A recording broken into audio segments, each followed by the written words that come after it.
If somebody's thinking about plant propagation and you talked about base principles or principles for success earlier on that you teach your students, what are the things that they want to think of? What are the most important things to focus on when you start thinking plant substrates? Hmm. So I think the key is to know what plant you're working with and what its needs are. So if I'm growing a cutting, if I want a stem cutting and I'm growing that plant, I have to protect that cutting from drying out, right, before it can generate roots. So I need to be able to minimize transpiration stress, help keep that plant healthy. So what I want out of my substrate is, depending on the way I'm going to protect that cutting, I want it to do the job that needs to be done to allow roots to form. So what do I mean by that? Well, if I'm going to use a mist system, supplying mist over top to wet down the leaves and allow evaporation to cool the plant, just like sweat can, cool us when we're hiking or running. If I'm providing that misting layer and the water is constantly hitting my substrate, I've got to watch out for a substrate that holds a ton of water, that soaks it up like a sponge. And if I do that, I'm going to have lots of water in the rooting zone and no oxygen for respiration. So the plant will not be able to form roots in this really wet environment. So I probably want a substrate that will be well draining, hold a lot of oxygen. I want perlite. I want pumice. I want things that are going to drain well. If I'm going to use an enclosure where I'm going to trap water in a system and I'm going to keep it internal, I can then use a substrate that holds considerable water because I'm not going to keep adding water. I'm going to trap it in an enclosure, and I'm then going to be less susceptible to overhydrating my substrate.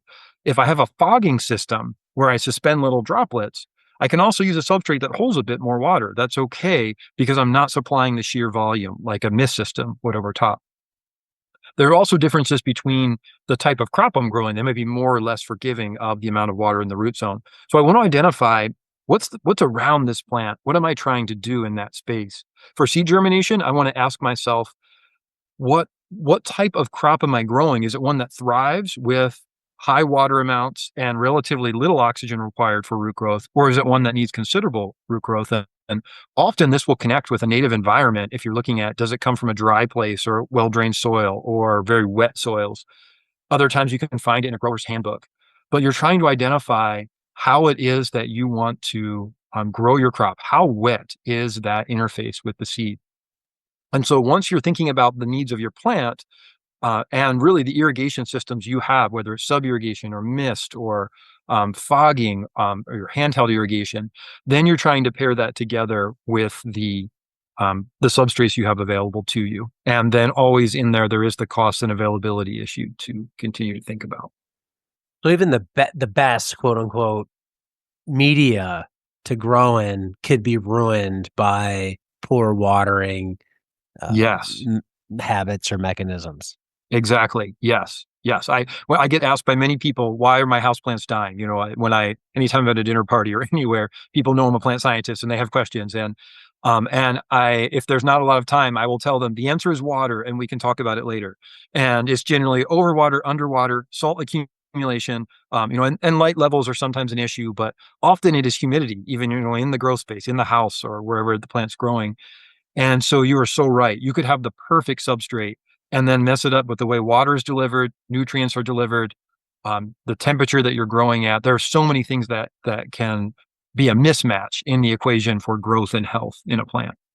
If we look at annual plants, is there a mix that is most forgiving in the nursery for people? So for people that maybe aren't as precise on the watering, hey, at least if you go with a mix like this, it's gonna make up for any mistakes that you have. I think people tend to probably, I don't know, maybe you agree or disagree, overwater versus underwater.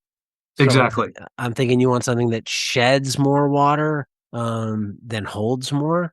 I agree, and I think that's why we see so many mixes that have perlite and pumice, as a component, or even bark. Whereas you have a highly composted bark, it will hold quite a bit of water, but larger pieces of bark will not. And so things with large pieces of bark or chunks of bark or even wood, which will take some nutrients in the decomposition process. So that's a tricky balance. But if you've got some bark, pumice, perlite, you'll be a lot more forgiving. It also is the reason that some of the pieces of advice, like water your plants with an ice cube, right? Putting an ice cube in a container versus pouring on water. Nothing magical about the ice cube or the cold water. It just slows down the water delivery rate. And so I know some people that will water orchids or other sensitive houseplants that way. They think it's magic or somebody told them and their plant started to live. It was simply somebody putting the brakes on their watering, and keeping them from overwatering their plant. Yeah, it's like eating oranges versus guzzling orange juice, right? Like Exactly. after a certain amount of time, you can only eat so many oranges, but you've consumed gallons of orange juice and all the calories that go with it. It's so true. One last question. Fertility. What are your thoughts for plants in containers for less than 30 days? How important is fertility in that mix? Mm, that's a good question. So short time frame. I would tend to look at that as where they're headed. If they're going out into a field site where that's going to be managed like an agricultural crop, you're trying to grow a food product, or is it going into a landscape that you're not going to be adding a lot of nutrients? So if you do have a substrate that has some nutrition in it, you've got some compost perhaps in it or things that have nutrients, I would not apply large amounts of nutrients. As a grower, I love controlled release fertilizers. The classic brand is Osmocote, but I didn't use that brand in particular. But the controlled release technology where nutrients are released over time, we do low rates of that. And then when you have good growth conditions, you get some nutrient release. I would tend to use that in many of my crops. If it is a case of 30 days too, perhaps one or two water soluble feeds, of doing a water soluble fertilizer, might do that at the same time. But I'd probably make that decision based upon where the plant was headed, what the end user was going to be.